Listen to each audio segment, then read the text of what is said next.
llevarle a usted toda la información, por supuesto, deseándole siempre lo mejor. Al iniciar este día, pues nuestro mayor deseo es que usted pues pueda abrir sus ojitos a las nuevas bendiciones que hoy seguramente va a cosechar.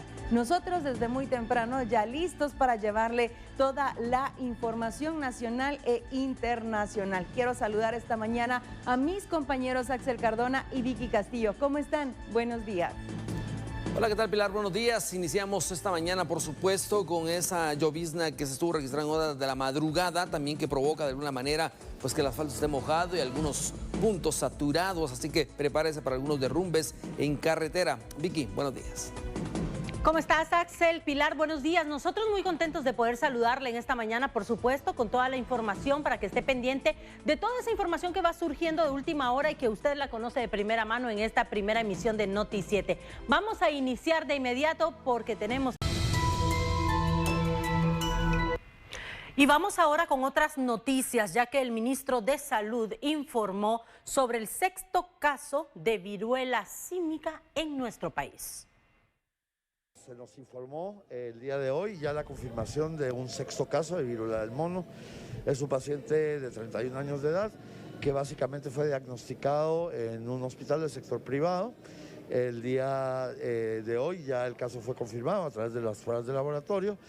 El paciente se encuentra en su hogar, en seguimiento estable y básicamente en este momento estamos únicamente dando el seguimiento al control de contactos y a la parte epidemiológica con el objeto de visualizar si hay alguien más en torno cercano al paciente que pudiera estar contagiado. De hecho, la gran mayoría han sido en su seguimiento clínico recuperados ya y específicamente tuvieron una muy buena evolución con un manejo conservador.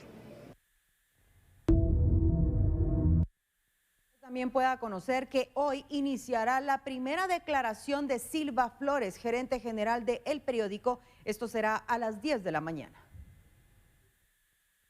La megasala de audiencias ubicada en el nivel 5 de la Torre Tribunales será utilizada por el juez séptimo penal Freddy Orellana para desarrollar la primera declaración de Flora Emilza Silva Flores, gerente general del Periódico. La Fiscalía Especial contra la Impunidad del Ministerio Público señalará a Silva por el delito de conspiración para cometer lavado de dinero y otros activos, en el caso chantaje, impunidad y lavado de dinero. En el proceso el 10 de agosto se resolvió que quedara en prisión preventiva el director del periódico, José Rubén Zamora, por lavado de dinero, chantaje y tráfico de influencias. A la Fiscalía se le otorgó un plazo de 3 meses para realizar la investigación. En noviembre de este año se entregará la investigación final. La primera declaración de Silva Flores iniciará a las 10 de la mañana en el nivel 5 de la Torre Tribunales.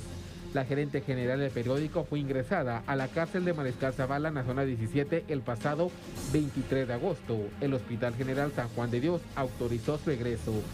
El centro asistencial indicó que la paciente Flora Emilza Silva Flores, luego de ser atendida y estabilizada... Continuar con la información, y es que en horas de la madrugada se daba a conocer de un fuerte incendio en un lugar en donde se almacenan tarimas. Esto pues generaba que la situación se complicara un poco más. Alfredo Mendoza nos tiene detalles al respecto. Adelante.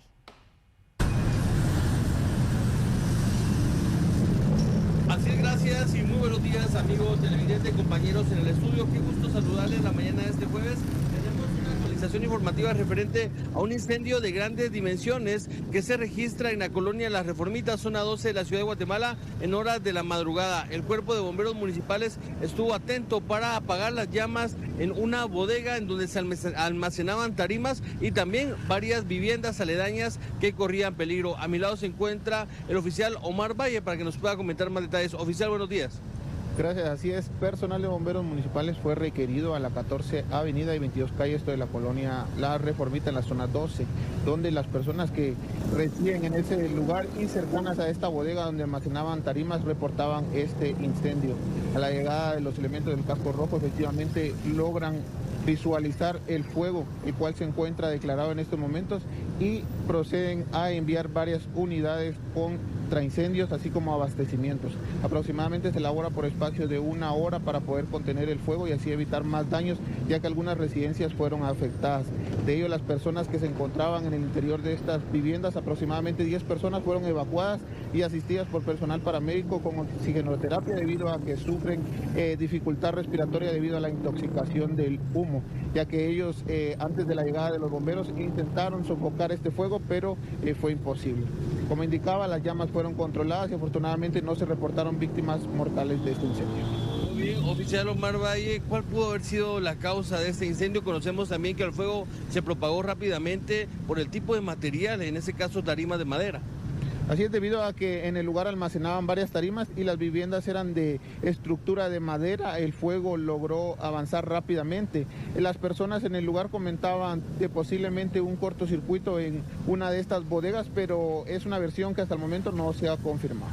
Muchas gracias, oficial, por esta importante información. Este reporte que tenemos a esta hora de la mañana, actualización informativa referente a este incendio que se origina pues, en primeras horas de la madrugada en la colonia Las Reformitas, zona 12 de la ciudad de Guatemala. Afortunadamente no hay pérdidas que lamentar ni personas que sufren quemaduras, únicamente son las pérdidas materiales que aún se están cuantificando. Es la información que tengo de momento. Regreso al set principal. Muy buenos días. Gracias por estos detalles. Definitivamente una situación sumamente complicada, sobre todo por lo que ya nos informaba uno de los socorristas, y es que estamos hablando de material altamente inflamable, pero afortunadamente se pudo trabajar en la escena y controlar la situación. Este ha sido un enlace en directo con mi compañero periodista Alfredo. Bueno, en otras noticias, la Embajada de Estados Unidos entregó 5 helicópteros a Guatemala con el fin de fortalecer de esta manera la lucha contra el narcotráfico y el crimen organizado. La Embajada de Estados Unidos acreditada en Guatemala informó sobre la entrega de 5 helicópteros Fiat UH-1. En la actividad de entrega participaron el embajador de Estados Unidos, William Pope, así como autoridades de los ministerios de Gobernación y Defensa Nacional. La sede diplomática detalló que con apoyo del Departamento de Estados Unidos y de la Oficina Internacional de Narcóticos y Cumplimiento de la Ley, se pretende reforzar la presencia de las fuerzas de seguridad en zonas vulnerables, destruir pistas ilegales, así como cultivos, transporte, evidencia y captura de extraditables. Por aparte, déjeme comentarle que el Ministerio de Educación informó sobre el desembolso de fondos para el remozamiento de varias escuelas. Durante la primera quincena de agosto, el Ministerio de Educación realizó el segundo desembolso de dinero para el remozamiento de centros educativos. La directora de Planificación del Mineduc, Pilar Yela, se refirió a la entrega a las organizaciones de padres de familia. Estamos hablando, por ejemplo, de la Escuela Oficial Urbana Magdalena Mérida. Esta ya está en proceso de transferencia de fondos para las OPFs. Ahí lo tiene registrado. ¿Qué tiempo lleva? Se termina, esta semana son las transferencias de fondos para ellos. Luego está la Escuela Oficial Alejos, también de Malacatán. Esta ya está en proceso también de la transferencia. Luego está la Escuela de la Aldea La Batalla. También esta está en proceso de transferencia económica y casa con el monto de los 75,000 que nosotros tenemos aprobado para remozamiento. Luego vamos a la de Caserío Santa Isabel. Ahí usted puede notar que nos encontramos en verificación de disponibilidad de espacios para ser asignado. El Mineduc destinó 18.95 millones de quetzales para el remozamiento de 264 edificios escolares, lo que suma un total de 38.8 millones entre la fase 1 y la fase 2 de operaciones. En cuanto al financiamiento externo, el Ministerio prevé la entrega de 281.4 millones de quetzales para la reparación de 4.020 establecimientos entre septiembre y octubre. Diputados del Congreso de la República dejaron sin efecto la ley de ciberdelincuencia. Durante la sesión plenaria de este miércoles, diputados del Congreso de la República aprobaron con 112 votos a favor las objeciones presentadas sobre la ley contra la ciberdelincuencia. Es decir, el decreto 39/2022 será archivado y no nacerá a la vida legal. En el documento que contiene las objeciones se indica que el espíritu de la ley es tipificar los delitos que se cometan utilizando la tecnología de la información y las comunicaciones, así como generar mecanismos adecuados que permitan generar certeza jurídica en la población. Sin embargo, señalan que la ley ha generado descontento. El alza en el precio de los fertilizantes, que se mantiene esto a nivel mundial, y por esa razón también pues la escasez de los mismos. Así ha dado a conocer autoridades de Naciones Unidas para la Alimentación. El conflicto entre Ucrania y Rusia sigue afectando a distintos países, dentro de ellos Guatemala, pues nuestro país obtiene cerca del 30% de agroinsumos de la nación rusa. Los impactos, lo hemos dicho la FAO a nivel mundial, que efectivamente hoy hay alimentos, aunque más caros. Lo que nos preocupa y lo que no sabemos es si habrá suficientes alimentos el próximo año si no se soluciona la situación en Ucrania. Ha habido algunas iniciativas para tratar de desbloquear parte de la logística y de los puertos que suministran granos y cereales y también fertilizantes a una importante número de países en el mundo. Guatemala está entre ellos, que importa en torno al 30% de los fertilizantes de Rusia, pero a medida que se vaya alargando la situación, las tensiones que se van a provocar sobre los sistemas de distribución de los agroinsumos pues va a tener impactos sobre las economías de países importadores netos de agroinsumos, entre ellos Guatemala. Se confía en la producción de alimentos de otras regiones para suplir la reducción de insumos generados en Europa. Por aparte, se proyecta que en Guatemala 4.6 millones de personas sufren algún tipo de inseguridad alimentaria, pero para finales de año se espera que la cifra baje a 3.2 millones. Se espera que la producción de alimentos se mantenga y que el clima o plagas no generen nuevos impactos. El Ministerio de Agricultura, junto a la Organización de Naciones Unidas para la Alimentación y Agricultura, FAO, pues están ejecutando un programa de apoyo para pequeños agricultores que se enfrentan al cambio climático. La Organización de las Naciones Unidas para la Alimentación y la Agricultura, FAO, implementará 2 programas de apoyo junto al Ministerio de Agricultura dirigidos a pequeños productores del país. Uno de los programas consiste en la formación de adaptarse y enfrentar el cambio climático, pues Guatemala es una zona vulnerable. Y de esa cuenta estamos creando unos programas en el Ministerio, pero específicamente con la FAO, que es un proyecto que será financiado por el Fondo Verde y que abarca comunidades como Petén, Alta Verapaz y Baja Verapaz, Izabal, Zacapa. Son 5 departamentos. Y lo que intentamos ahí es ver cómo mitigar los efectos del cambio climático desde el punto de vista de exceso de lluvia como escasez de lluvia. Y para eso nosotros en nuestro plan estratégico tenemos ya programas implementados, como es el seguro agrícola, que es el primer año que lo tenemos, pero eso nos servirá para ir perfeccionándolo y darle cobertura especial a aquellas zonas con más alta vulnerabilidad. Los programas serán implementados en más de 20 municipios, que además pertenecen al Corredor Seco.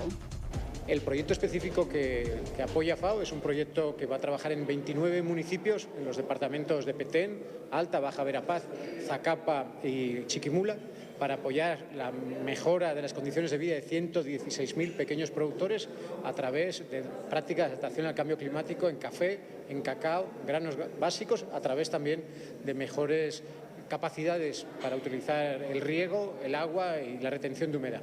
Los proyectos, y hoy era un poco el foco de la reunión, están en el marco del Fondo Verde del Clima, donde el Fondo Verde del Clima, que es un fondo global de más de 10.000 millones de dólares, pone a disposición de los países que no contaminan o que no emiten tantos gases, pero que sí reciben el impacto del cambio climático, como es el caso de Guatemala, que es uno de los 10 países más vulnerables a nivel mundial.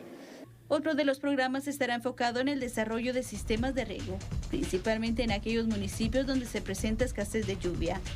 La duración de estos proyectos de desarrollo es de 7 años, que se ejecutarán con una donación de $30 millones provenientes del Fondo Verde para el Clima. Viendo en nuestro país, tenemos detalles de la previa, en este caso a las 8 de la mañana, de 8 a 9, se realizará el traslado del gerente del periódico Flora Silva, quien es señalada por la FESI del delito de conspiración para lavado de dinero en el caso denominado chantaje, impunidad y lavado de dinero. Vamos contigo, Lourdes Arana.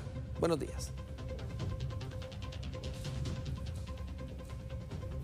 Flores, en donde se tiene planificado que ya el sistema penitenciario traslade a la gerente del periódico Flora Silva Flores, quien es señalada del delito de conspiración para lavado de dinero dentro del caso chantaje, impunidad y lavado de dinero, en donde el pasado 9 de agosto fue ligado a proceso penal el presidente de este periódico. En este caso se espera entonces de que entre 8 y 9 de la mañana ya pueda estar Flora Silva Flores en este lugar. Esto luego de que el juzgado séptimo penal a cargo del juez Freddy Orellana programara la audiencia de primera declaración a las 10 de la mañana. En este sentido, recordemos que el pasado 19 de agosto se giró la orden de aprehensión en contra de Silva Flores por el delito de conspiración para el lavado de dinero. Sin embargo, el estado de salud de Silva provocó de que fuera trasladada al Hospital General San Juan de Dios. Sin embargo, el pasado 23 de agosto se informó por parte de las autoridades de este centro asistencial de que se daba el alta a Silva Flores. En ese sentido, por parte ya del juzgado competente se programó la audiencia de primera declaración que está programada para este jueves a las 10 de la mañana, específicamente, en donde el Ministerio Público estaría imputando el delito de conspiración para lavado de dinero. Recordemos también de que el pasado 29 de julio fue capturado en su residencia el presidente del periódico, José Rubén Zamora, señalado de los delitos de lavado de dinero u otros activos, chantaje y tráfico de influencias. Es por estos mismos delitos que fue ligado a proceso el pasado 9 de agosto y posteriormente fue trasladado a la cárcel de Mariscal Zavala. También es importante mencionar de que Flora Silva se encuentra en este mismo centro carcelario a la espera de su audiencia de primera declaración, la cual se llevará a cabo en los próximos minutos, tal y como había mencionado anteriormente. En este caso, nosotros estaremos actualizando la información de cuándo la gerente pueda llegar a Torre de Tribunales. Sin embargo, es parte de la información que tengo hasta el momento. Yo retorno a Estudios Centrales. Bien, gracias, Lourdes Arana, por la información. Estaremos pendientes. En cualquier momento estará ingresando precisamente a Torre. A finales de este mes, tanto Otto Pérez Molina como Roxana Valdetti declararán en el juicio por defraudación aduanera La Línea. Este 24 de agosto, los procesados, después de conocer las evidencias, iniciaron a pasar al estrado para declarar ante las juezas y así rechazar los señalamientos de la FESI en su contra. Julio Rogelio Robles Palma, exadministrador de Puerto Quetzal, fue el primero en tomar la palabra. A decir de Robles, hay datos acusatorios en su contra que no fueron registrados en la aduana, que estuvo bajo su responsabilidad. La mayoría de acusados pasarán al estrado para contar cuál fue el trabajo que desempeñaron y rechazar que integraron una red criminal que defraudó al Estado por varios millones de quetzales. Entre lunes 29 y martes 30 de agosto será el turno del exbinomio presidencial Otto Pérez Molina y Roxana Valdetti para declarar ante el tribunal de mayor riesgo. Según la FESI, el dinero captado ilegalmente, le llamaron la línea, la cola o la colocha, fue adquirido a través de cobros ilegales que se hicieron en 3 aduanas del país para agilizar el ingreso de los contenedores. Se tiene previsto que la segunda semana de septiembre el Ministerio Público presente sus conclusiones. En estas pedirá que los procesados sean declarados culpables y se les imponga diferentes años de cárcel al considerar que durante el juicio se quebrantó su inocencia.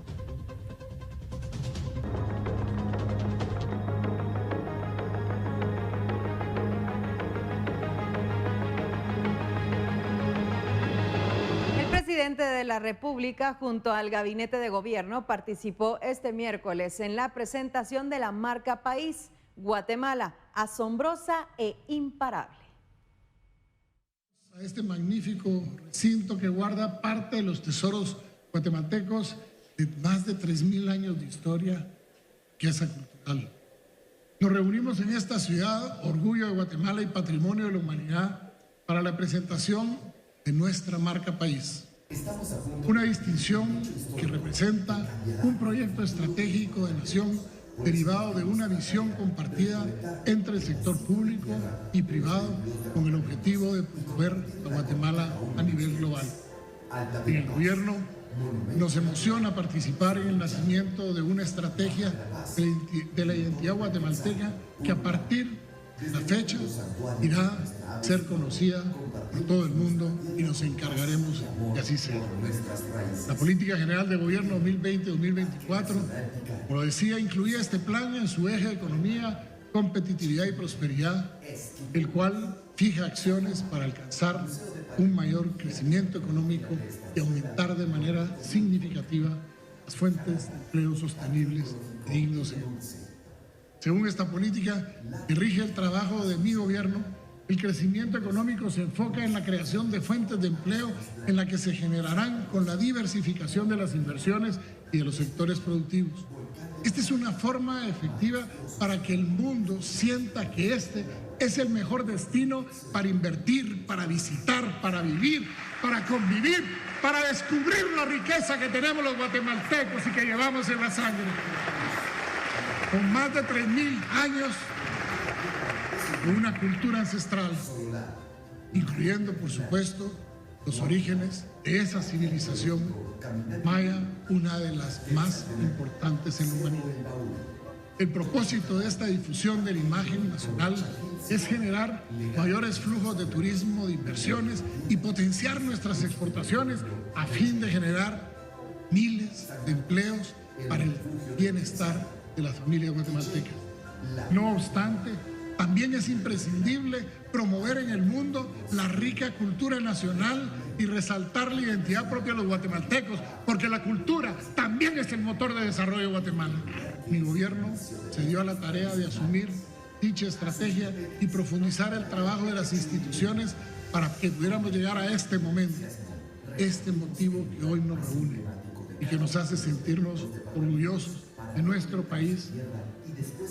Lo dicen bien y lo repetiremos hasta el cansancio, de aquí en adelante en todos los productos, en todo lo que sea la relación de Guatemala con el mundo, les enseñaremos lo asombrosos e imparables que somos. Somos una nación fuerte y capaz. Conoce lo mejor de Guatemala. A través de los procesos de fiscalización tributaria se ha detectado a un buen número de empresas del régimen 2989 de fomento a exportaciones y maquilas que estarían evadiendo el pago de impuestos. Siempre hay algún porcentaje, aunque sea pequeño, de contribuyentes que no han cumplido correctamente. Llevamos 5 casos denunciados, están otros en camino. Los denunciados suman alrededor de 80 millones y con los casos que están en camino llegaremos aproximadamente a 125 millones. De los denunciados ya hay algunos que van a pagarnos. Pero, ¿cómo evaden impuestos? Dimos a conocer varios mecanismos. Uno es la subvaluación de mercancías que se queda en Guatemala. Segundo, un uso de insumos que no corresponden al volumen exportado. Hay algunos casos donde el peso de lo exportado es menor en 3 veces a lo importado, así que estamos investigando esos casos. El tercer caso es que usan malos incisos arancelarios que tienen derecho que les ha autorizado Mineco.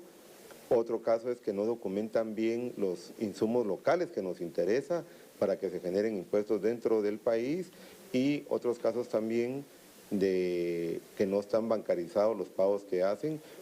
Representantes del sector exportador detallan que son cerca de 1,000 empresas bajo el régimen de maquila, por lo que se sigue de cerca a las que tienen problemas. Por lo mismo, pues igual entenderemos que habrán algunas que puedan, por supuesto, caer en este problema. Y que bueno, que los procesos requieren y pueden todavía dar la oportunidad de una solución administrativa, y pues ojalá los menos puedan ser los que lleguen a judicializarse, pero entendemos que así es como debe hacerse para reforzar un programa que requiere pues tener eso, fortaleza. Bueno, y seguimos con más información. En el caso penal Bancafé no se aceptó la anulación de unas propiedades embargadas. El juez solicitó unos informes para resolver la situación. El Ministerio Público acusó a exdirectivos de la desaparecida entidad bancaria Bancafé de haber estafado a más de 2,000 cuentavientes y haber provocado la pérdida de miles de millones de quetzales. En el 2006, dicho banco cerró sus puertas y dejó de operar a nivel nacional al declararse en bancarrota. En el juzgado B de mayor riesgo se escuchó la petición de un procesado de levantar medidas cautelares de embargo que se decretaron sobre unas propiedades. La fiscal del caso en su momento se opuso a la solicitud indicando que los bienes fueron embargados para reparar el daño provocado a miles de cuentavientes. El juez del caso, Miguel Ángel Gálvez, no aceptó la petición. Explicó que pedirá a la fiscalía la entrega de unos informes para determinar cuál es el estado de los bienes inmuebles. En una nueva petición, el abogado hará la solicitud y él resolverá conforme a derecho lo que corresponde, basado en los informes que le presenten en la judicatura. En este caso penal, Bancafé está pendiente de discutir la investigación final del Ministerio Público para resolver si los acusados podrían enfrentar un juicio por diferentes delitos penales, como lavado de dinero.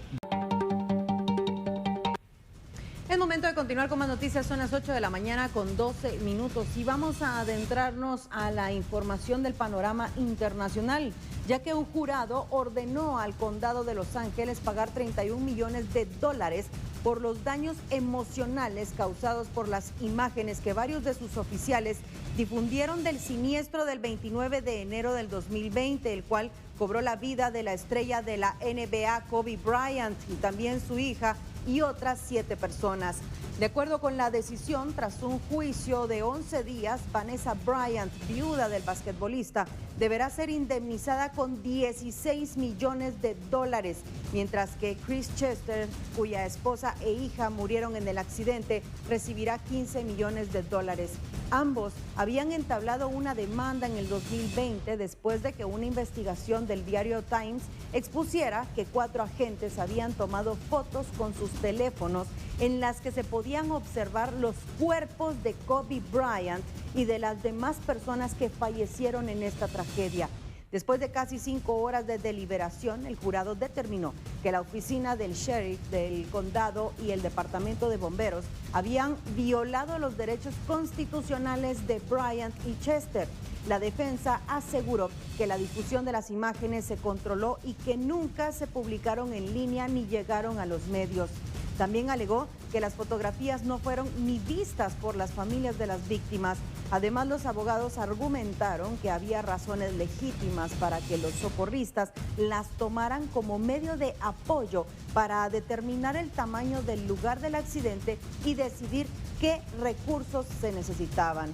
Por otro lado, los abogados de los demandantes objetaron que se desconoce hasta qué punto se difundieron las fotografías porque el condado no investigó a fondo.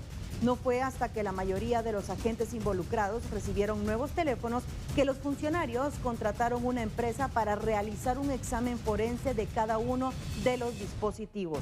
Finalmente, el veredicto determinó que la oficina del sheriff y el departamento de bomberos no tenían la suficiente capacitación ni las políticas adecuadas para evitar que sus empleados tomaran y compartieran fotografías de los cadáveres sin un propósito legítimo, una costumbre que al parecer practicaban desde ya hace bastante tiempo.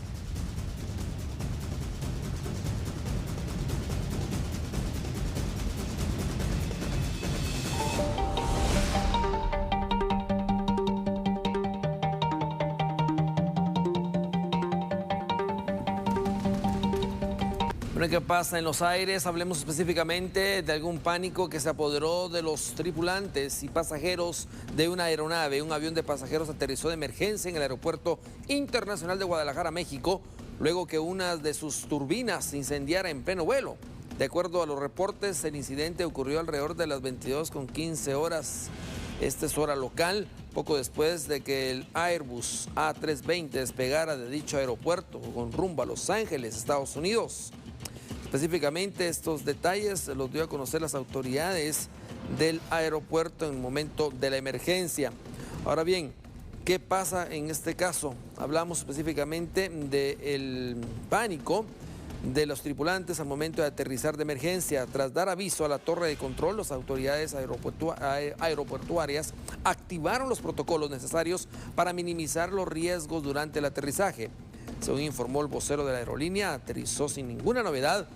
El grupo de esta aerolínea del Pacífico confirmó que no se reportaron lesionados y que revisarían minuciosamente cada aeronave.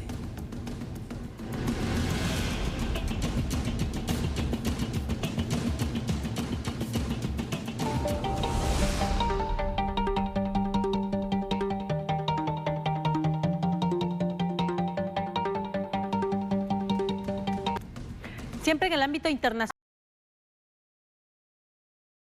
que se hace a un laboratorio, pero por medio de un dron.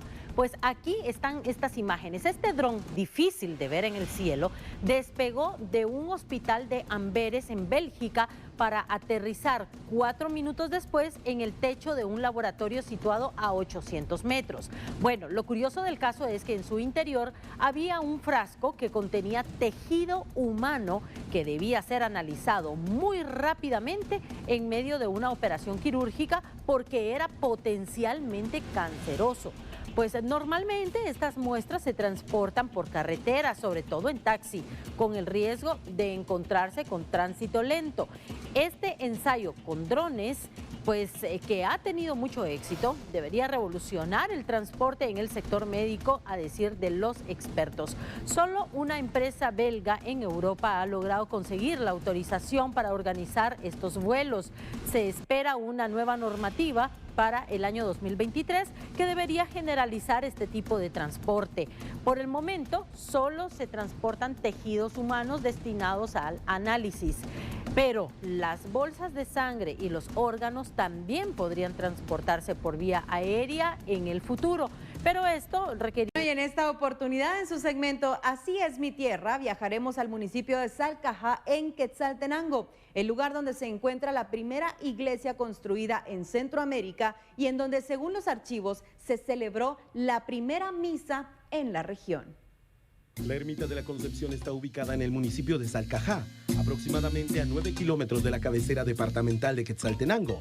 Es considerada como la primera iglesia que se construyó en Guatemala en 1524. En su interior permaneció la primera imagen de la Virgen de Concepción traída de España. Se dice que cuando Pedro de Alvarado pisó por primera vez el territorio guatemalteco, traía como emblema un trípico, un estandarte de 3 caras en los cuales venían las imágenes de Santa Isabel, San Juan Bautista y la Virgen de Concepción, a quien le llamaban la Conquistadora.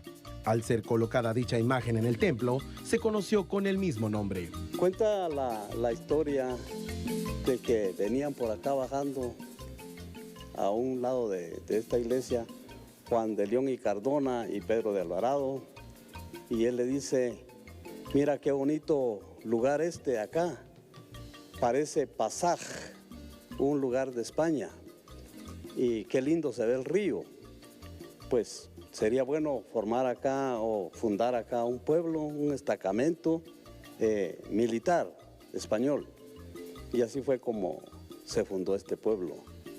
Y a la vez pues se fundó la iglesia, donde, como usted decía, es el primer templo fundado en Centroamérica por los españoles. Antes de la llegada de los españoles, este lugar ya gozaba de real importancia dentro de las diferentes ramas nativas o tribus que poblaban estos espacios, demostrado dentro del libro sagrado de los quichés, el Popol Vuh. Para los españoles, la región era un ente fundamental, ya que fue con la autorización del Papa que ellos pudieron viajar a América con la tarea de evangelizar y colonizar nuevos pueblos. La construcción del templo fue con base a una estructura influenciada en la época medieval y tiene una cúpula invertida de tendencia al arte romántico. Es de fuerte fortificación con paredes altas y gruesas, con pocas ventanas, colocadas estratégicamente para evitar ataques y robo de la imaginería española.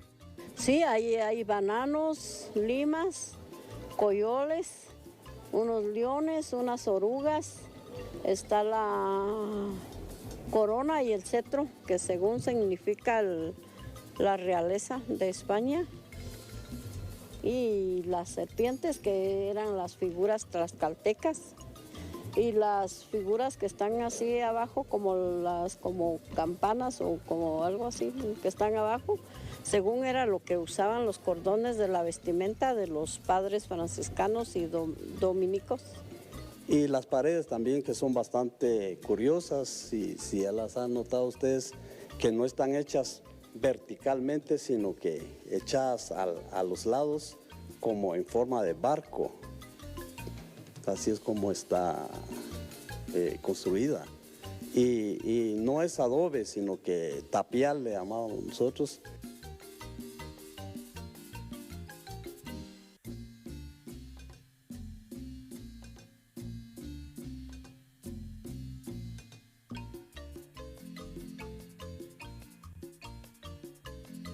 De hecho, en este lugar fue bautizada la primera mestiza. Hablamos de Leonor de Alvarado Xicontencal, quien era precisamente hija del conquistador Don Pedro de Alvarado.